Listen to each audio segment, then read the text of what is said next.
U.S. Army Specialist James Walker stood quietly in line at the airport, his uniform neatly pressed and his duffel bag slung over one shoulder. He had just finished a grueling 14-month deployment overseas and was heading home for the first time in over a year. His boots were dusty, his eyes tired, but his heart was full with the thought of seeing his family again. The line for the first-class check-in counter was long, and as he waited patiently, a well-dressed woman in her late 50s, adorned in designer clothes, heels clicking sharply on the tile floor, stormed toward the front of the line. She glanced at James, then rolled her eyes dramatically. "Excuse me," she snapped, brushing past him. "Some of us have important places to be. Not everyone's playing dress-up in a costume." James blinked, stunned. The people nearby turned their heads, some gasping softly at her words. He said nothing, simply stepped back and let her move ahead.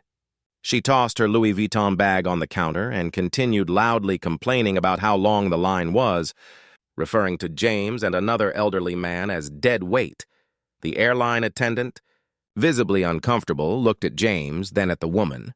"Ma'am," the attendant said carefully, "you'll need to wait your turn like everyone else.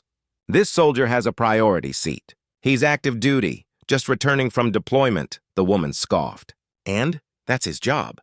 I paid for first class. I didn't sign up to be polite to someone who chose to crawl in the dirt overseas."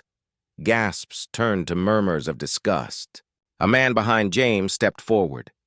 "You should be ashamed," he said. "This man risks his life for people like you every day. The least you could do is show an ounce of respect." The woman huffed and muttered something under her breath, but this time she stepped aside. The attendant gave James a small smile. "Thank you for your service, sir. We've upgraded you to first class. No charge." James gave a polite nod, still too humble to speak. As he walked past the woman, her face flushed with embarrassment. The crowd parted and several people clapped softly, humiliated and silenced.